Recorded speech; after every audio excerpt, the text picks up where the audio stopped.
Hello, and welcome to The Monster and the Child, where childhood studies and monster studies collide. I'm Dr. Kathleen Kellett, and today we're going to talk about the monsters of childhood innocence.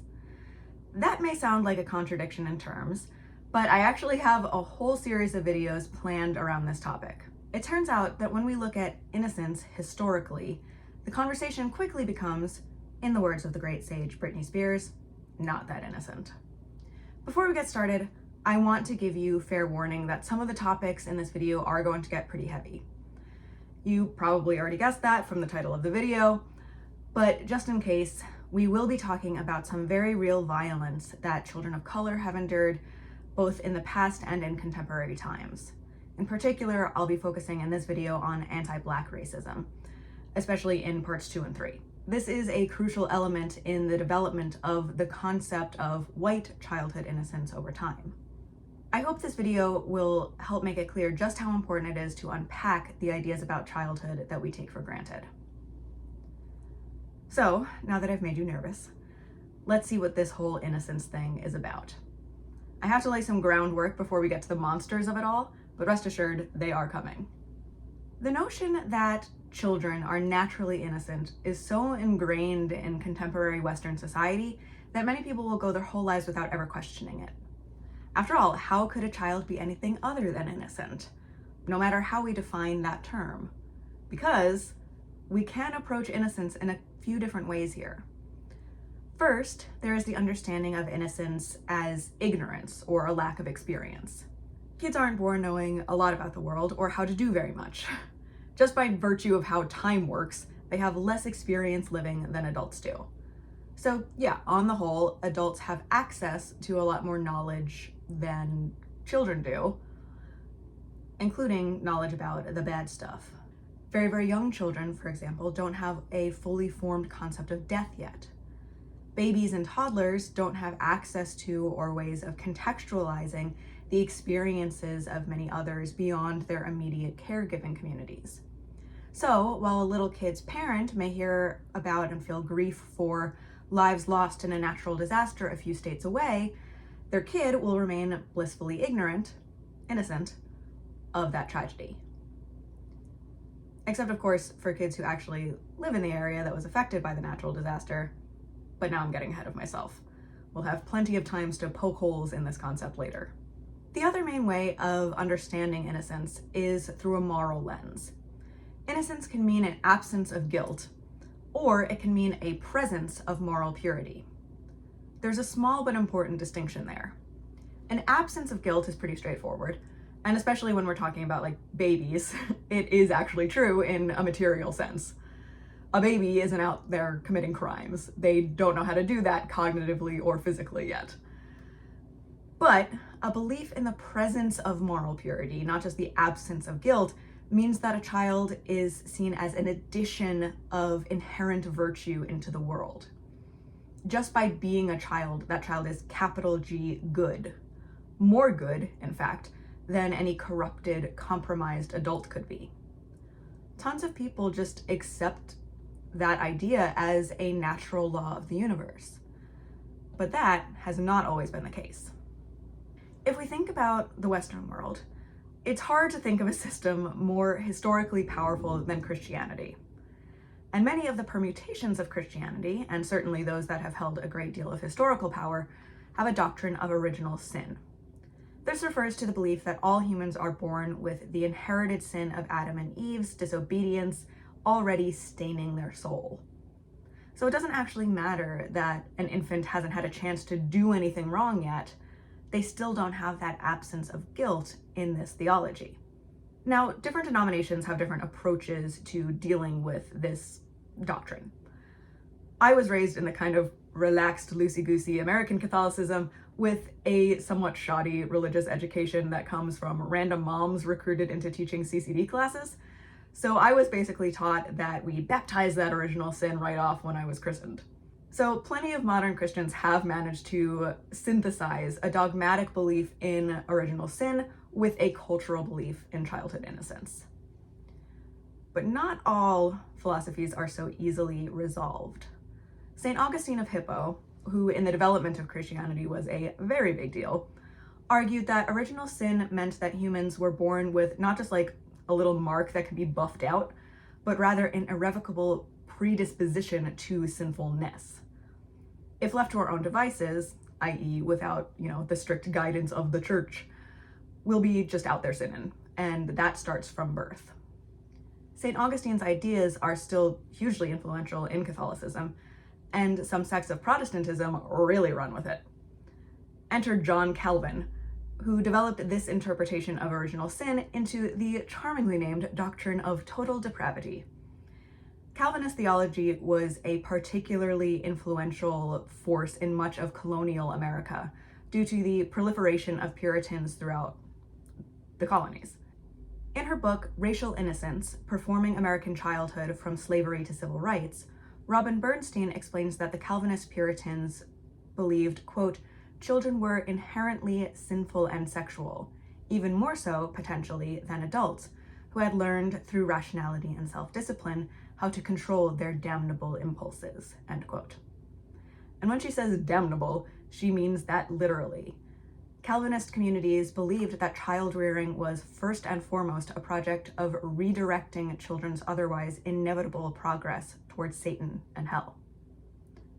So hey, we wound up encountering some monsters already. You can imagine how stressful this theology can be for those who adhere to it. It is important to remember that no matter what a culture's social constructs of childhood, the majority of people are going to care about their own kids and care deeply. It's just that for Puritans, caring means an extremely strict regimen of breaking the child's sinful will into obedience. Hey, that may be kind of oppressive now, but at least the kid won't be turned over to the devil at the end of their life. Monsters can be very motivating. Still, it's probably not surprising that when other philosophies offered a reprieve from this unremitting bleakness, many people found themselves receptive. And there were competing ideas floating around in the 17th and 18th centuries. The Enlightenment philosopher John Locke had put forth a notion of tabula rasa, or blank slate, in which all humans are born, as a blank slate. We start fresh, and all we ever learn is written upon us by education and experience. We don't have that presence of moral purity in this philosophy, but we do now have the absence of guilt. There's just nothing there yet. On this blank foundation, other philosophies could be laid, ones that more directly contradicted notions of original sin or total depravity. Enter now Jean-Jacques Rousseau, the guy who basically all childhood studies scholars are pretty sick of talking about. Rousseau was all about nature with a capital N. He believed that humanity's natural state was at one with the rest of the natural world, and therefore blameless and peaceful. Robbie Duchinsky explains, quote, the natural endowments human beings have been allocated by God, according to Rousseau, permit them to avoid death, self-love to ensure self-preservation, and pity for the suffering of others, end quote. This sounds very nice, but if you are now looking around at the world and thinking, okay, if that's how we started, how did we get here? Rousseau has an answer for that too. Duchinsky, who wrote the article Augustine, Rousseau, and the Idea of Childhood, which is great further reading if you want to dig into this topic deeper, and that is in the work cited in the description.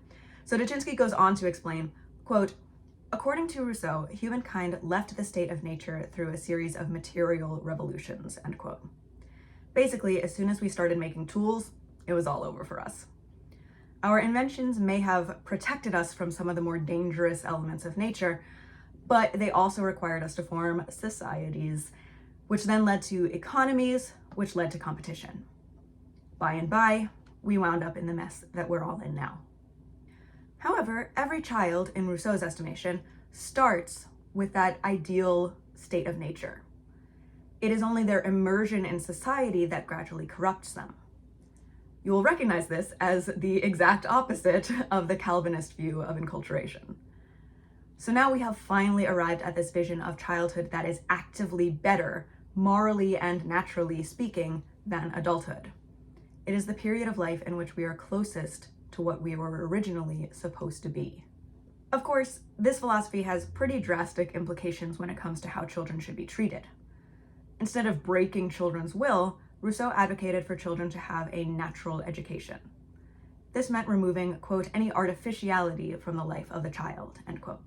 So only the mother's breast milk, not a wet nurse's.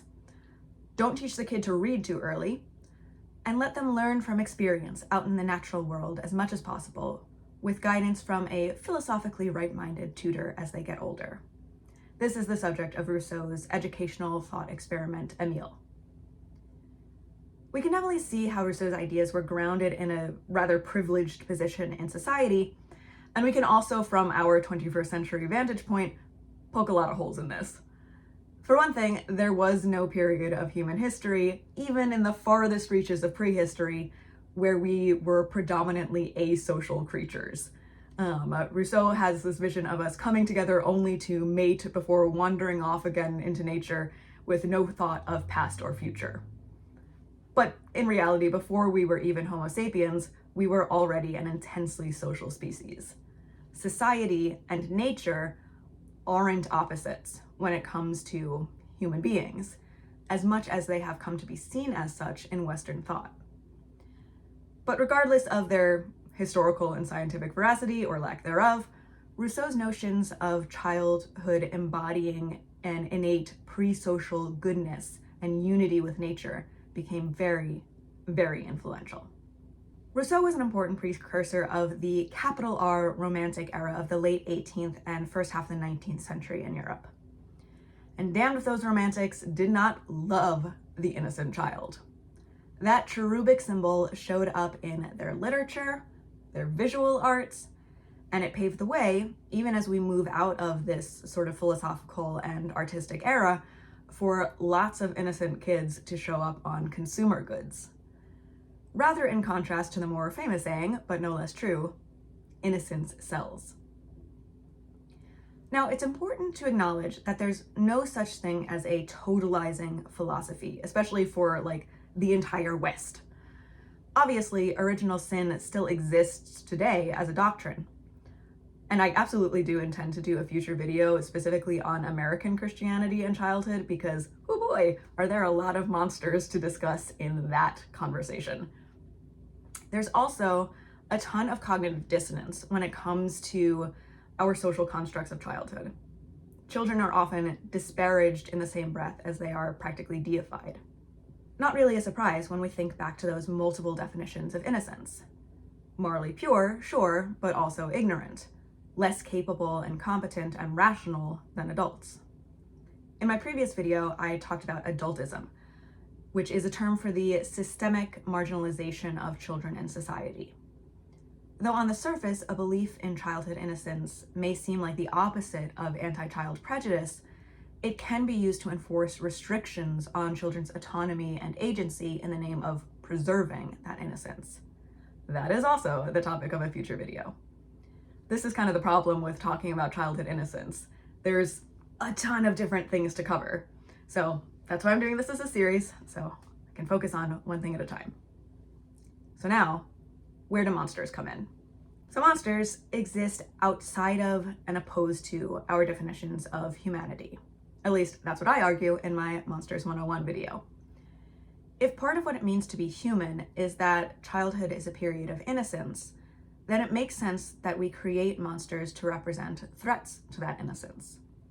An innocent child is, after all, a perfect victim, which I talk about in my Monsters 102 video. But even more than that, monsters can also represent our fears that our ideologies about humanity don't always hold. If a rule of humanity is that childhood must equal innocence, what does it mean when that's not true? Now there's a monstrous idea. Let's take a look at The Omen. In this film from 1976, Robert, an American diplomat currently in Rome, is told that his child has been stillborn. But, the priest presiding over this Catholic hospital tells him, there is a silver lining. Another baby has just been born whose mother has died in childbirth. Why not just take that one? Also, don't tell your wife. Just pretend that that's the kid she delivered. It takes a little convincing, but Robert goes along with it, generously because he's also grieving, but also it probably didn't take that much to convince a man in the 70s to lie to his wife for the rest of his life. At least the film puts that idea in the mouth of an actual Satanist. Because, uh-oh, that child ain't human. He seems it for a while. Aside from some mild spookiness in his toddler years, Damien appears to be a normal, innocent little boy. The family lives in wealthy domestic bliss as Robert is promoted to be ambassador to the UK, and they move to a gorgeous London mansion. But then, at Damien's 5th birthday party, his nanny very publicly kills herself after calling out, "Look at me, Damien, it's all for you." A new nanny shows up with some obvious ulterior motives, a hellhound follows Damien around, and his mother Kathy starts having horrible nightmares and anxieties about her child. Meanwhile, Robert starts receiving warnings from a priest about Damien being the son of Satan, the Antichrist. Understandably, Robert is resistant to that information.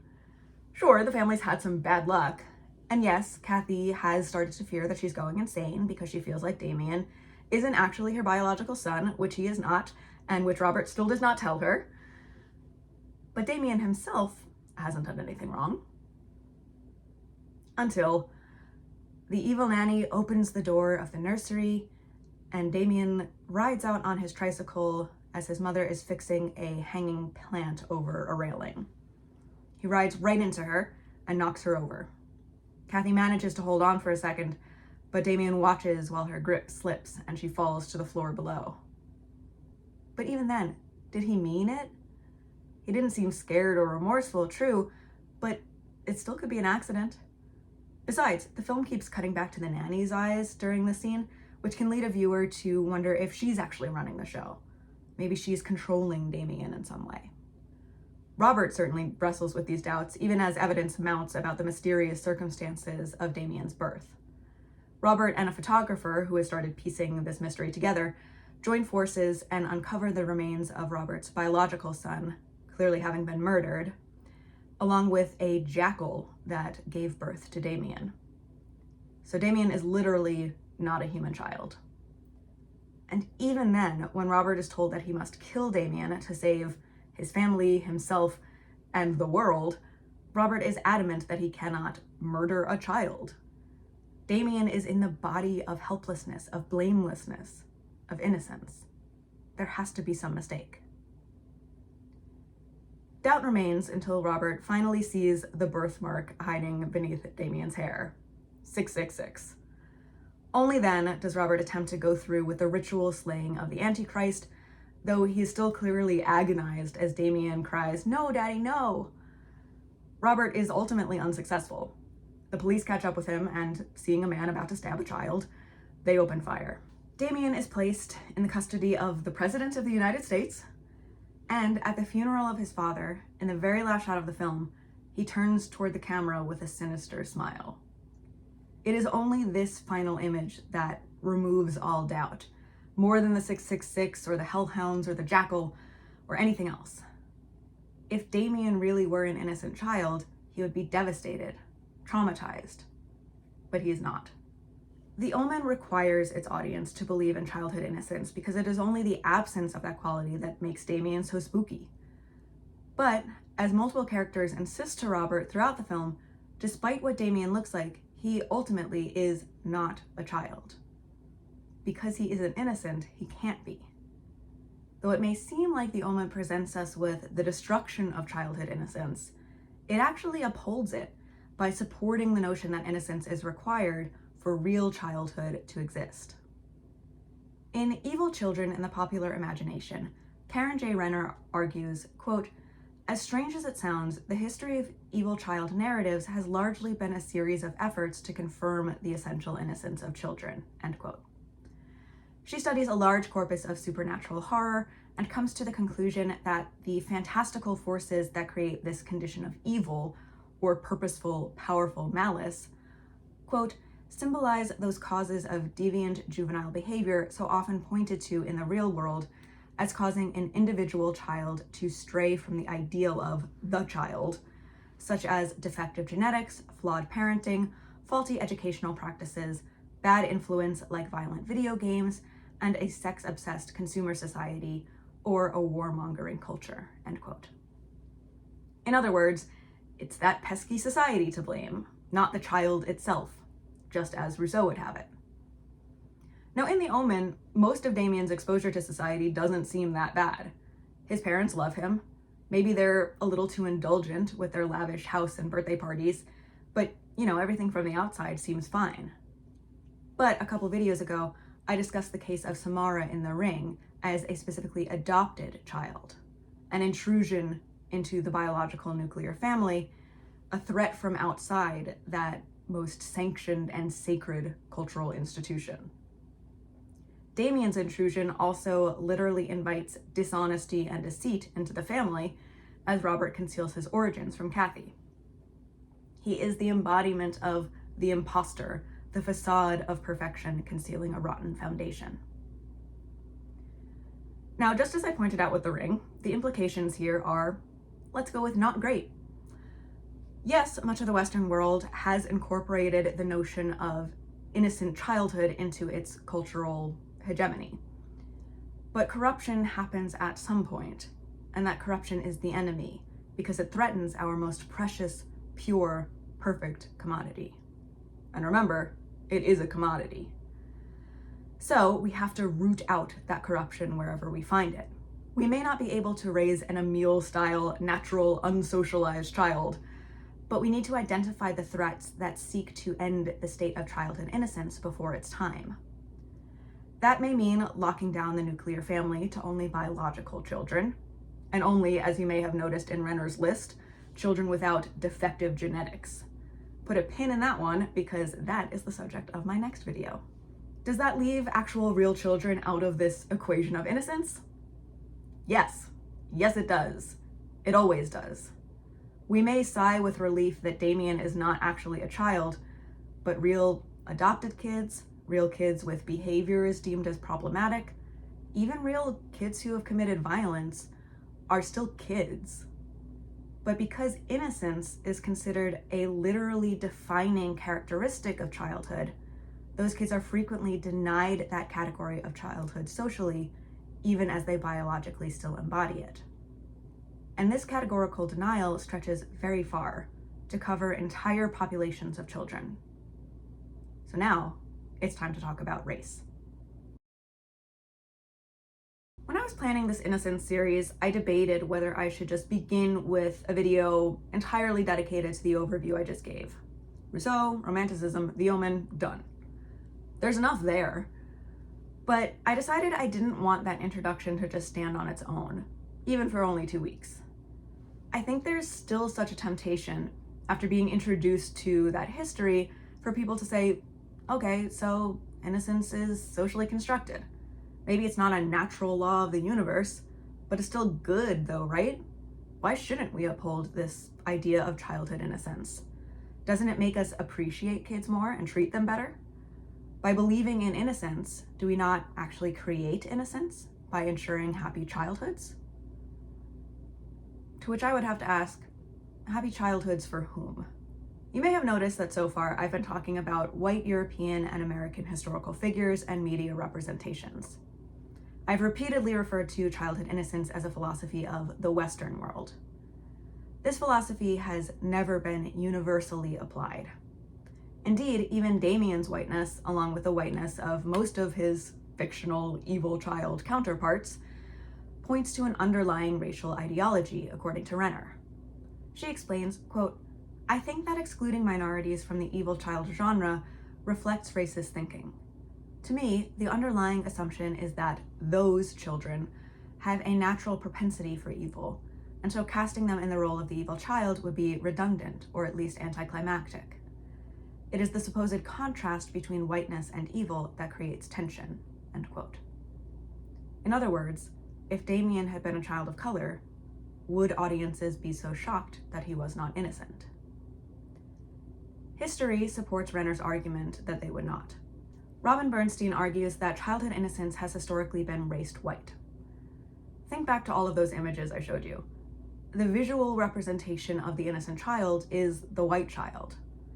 This holds true even in some narratives and representations with what we would consider at least good racial intentions.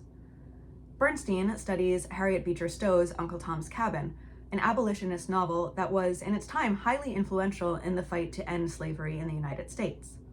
In this text, the most innocent of innocent children is little Eva, the white daughter of an enslaver family who sympathizes with the enslaved people around her.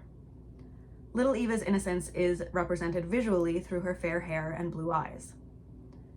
Little Eva, who is literally too pure for this world, and therefore dies beautifully before she can ever become a corrupted adult, meets her death in a snow-white setting, as Bernstein points out. Quote, "Everything in Eva's bedroom, from statuettes and pictures to the bed and bedside table, to the girl's corpse itself, was draped in white." End quote.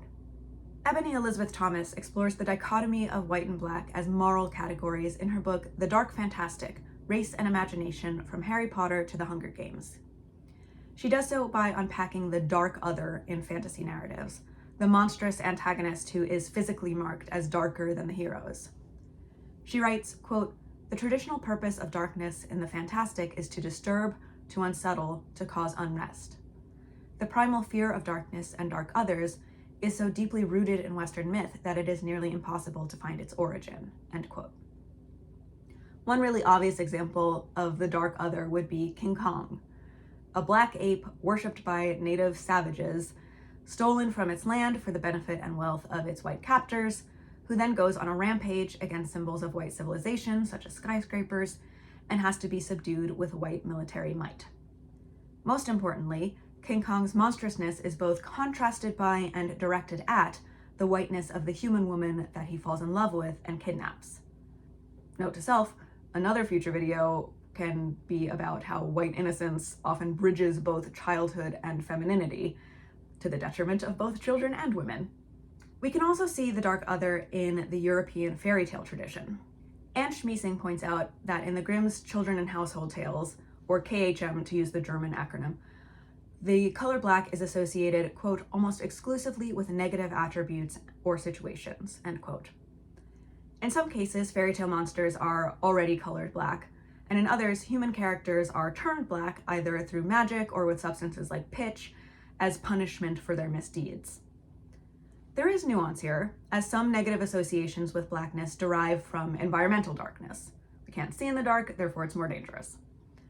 But Thomas's work demonstrates how this fear has been grafted onto populations of people in what ultimately serves as a justification for their ill treatment under white supremacy.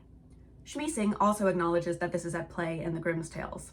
Quote, "It would be reductionistic to collapse all connotations of blackness in the KHM into a colorist or racist context, but it is probable that European views on skin color influenced some portrayals of blackness in the KHM, and that in turn, negative depictions of blackness in the 19th century literary texts, such as the KHM, reinforced existing colorist attitudes," end quote.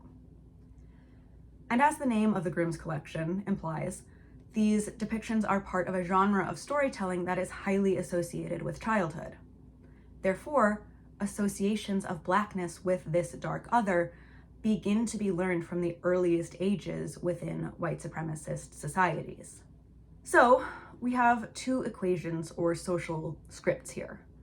Childhood equals innocence, darkness or blackness equals threat. Clearly, we can't have both at the same time. Innocence and threat are mutually exclusive.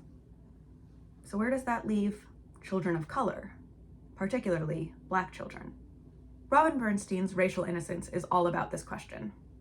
Here's where we're going to start digging into some particularly awful history, and I'm going to discuss a term that feels very unpleasant to say, which is pickaninny.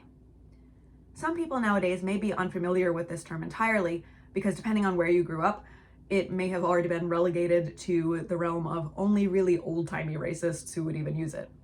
But as a cultural construct, this figure is important to still discuss because it shows us how Black children have historically been excluded from the category of childhood innocence. So I'm going to spend a little time explaining some of Bernstein's research and analysis of this cultural trope, and then we'll circle back around to the idea of monstrosity after that.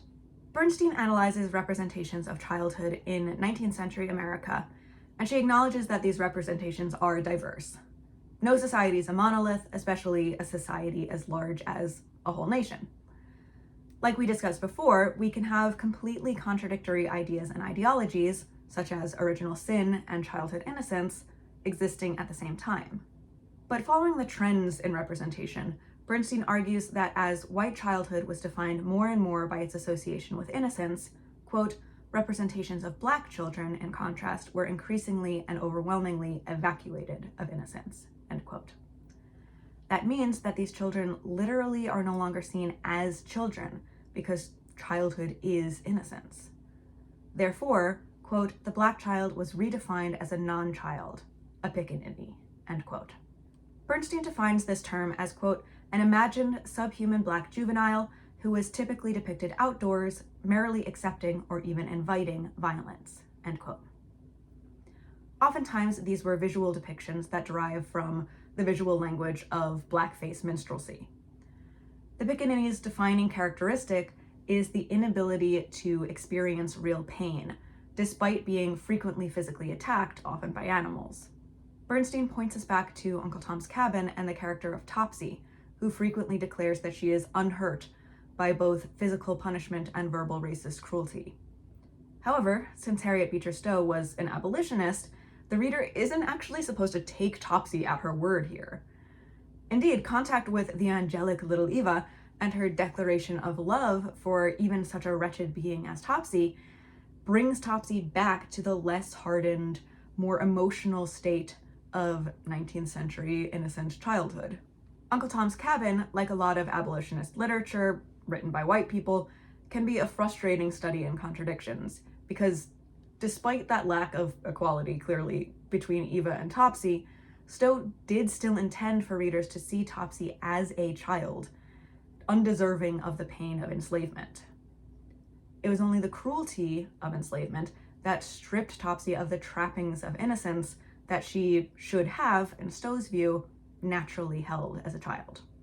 Unfortunately, that is not what all audiences took from Topsy.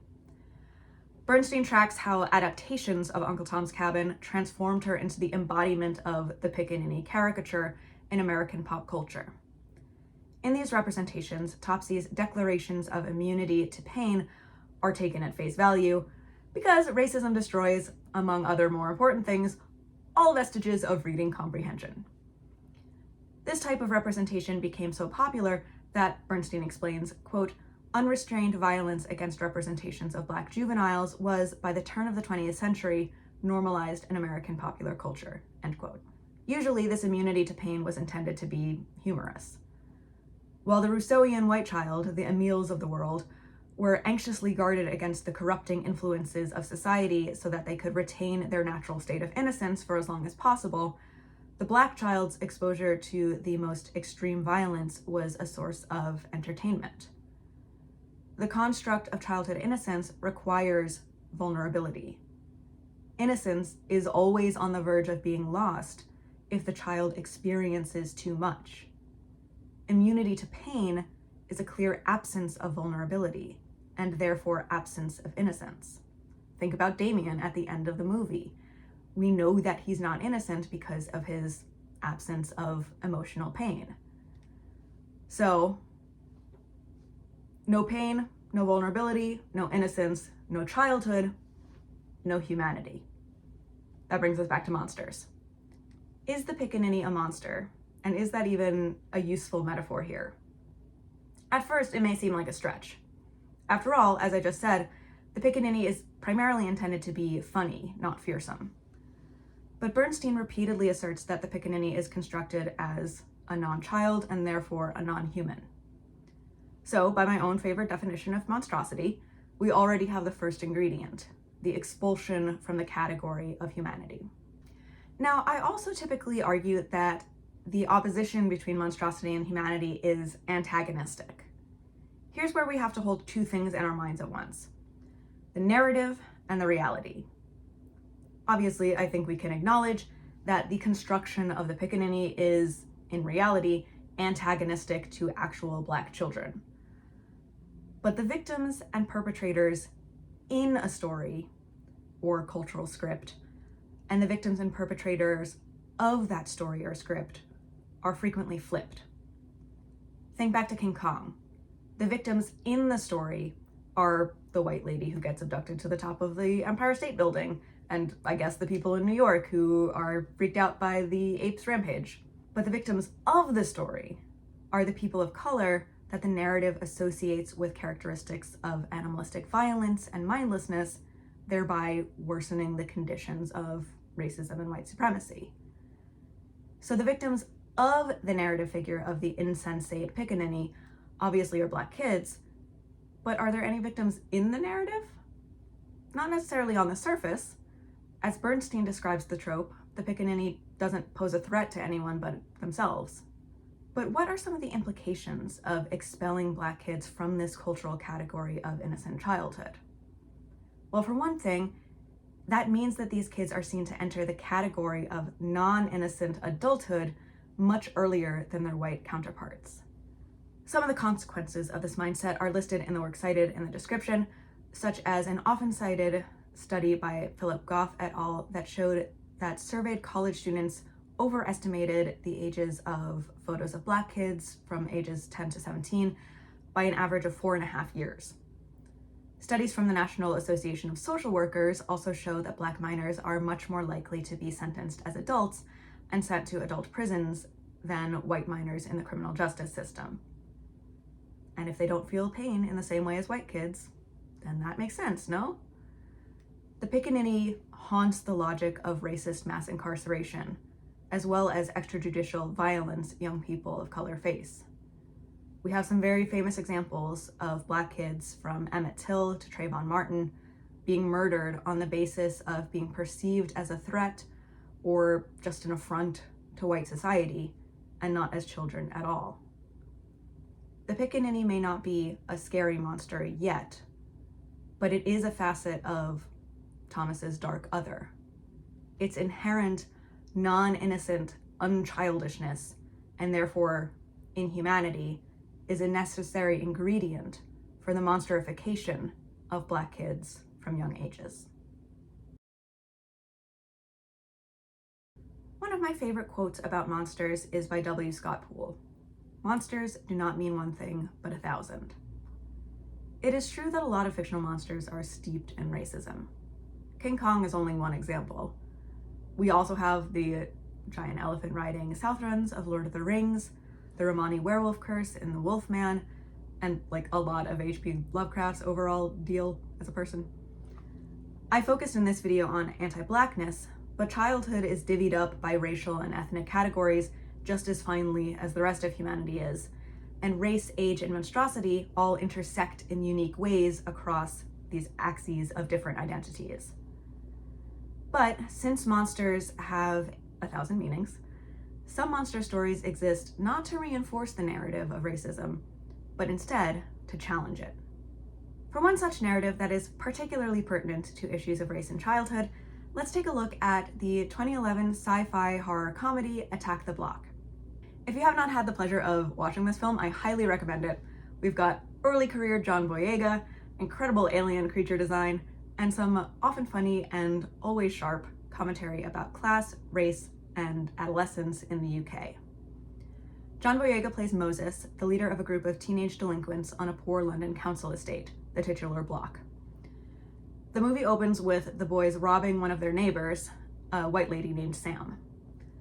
The mugging is interrupted when something falls from the sky and Sam runs away. When, understandably upset, she retreats to the nearby flat of another older white woman. This neighbor calls the boys monsters. The boys themselves are almost as shaken as Sam, though they try to play it off with bravado. An alien creature pops out of the unidentified falling object and scratches Moses in the face, and the boys then give chase. They wind up cornering and killing the alien with fireworks before recovering its corpse to see if it might be valuable. That, it turns out, is a mistake. More aliens appear, and they are not as small and easily killed as the first one. This movie has some fun with the associations of blackness and danger, as it calls deliberate attention to the impenetrable darkness of the alien's fur. Meanwhile, Moses and the boys have to team up with Sam to fend off the invasion and save the block. No one else is coming to their rescue, and Moses has a theory about that. He says, quote, "You know what I reckon, yeah? I reckon the feds probably sent them anyway. Government probably bred them creatures to kill black boys. First they sent drugs to the ends, then they sent guns. Now they sent monsters to get us. They don't care, man. We're not killing each other fast enough, so they decided to speed up the process." End quote. The film doesn't excuse the boys' opening robbery or alien slaying, but it does contextualize these acts. Moses is under pressure from an older gang leader to work for him. All of the boys, due to their conditions of racism and poverty, don't trust adults to protect them or even really care about them. They feel like they have to fend for themselves. They know that they aren't part of a category of safeguarded innocence. But, counter to the cultural narratives about them, they can feel pain and fear, and they are capable of courageous and selfless acts. In other words, they can be both victims and heroes, the human characters in a monster story, not just the monsters themselves. The film even specifically points out the warped perception of age that Black children endure. Sam at one point has to go into Moses' flat while he's on the phone with her for plot reasons that I won't spoil in case anyone wants to watch it. But anyway, she sees a bedroom with a Spider-Man bedspread. She asks Moses if he has a little brother, which he does not. She then asks how old Moses is, and he says 15. Sam is clearly taken aback and forced to reevaluate her original perception, and she tells Moses, "You look older." He takes this as a compliment, but the framing of this conversation communicates to the audience that it isn't really. The return of Moses to the category of childhood is a key facet of rehumanizing him in Sam's eyes. He is not the monster that she agreed he was in the beginning of the film, and he doesn't have to be 100% innocent for that still to be true. That's something that I particularly appreciate about this movie, and it's something that Robin Bernstein also argues in her New York Times editorial, "Let Black kids just be kids." Modern Western culture holds so tight to the notion that childhood innocence is sacred that it loses sight of the fact that children deserve rights and care just because they're human. They shouldn't have to earn or prove their childhood and therefore their humanity via their innocence. They're just people capable of mistakes and good deeds at the same time.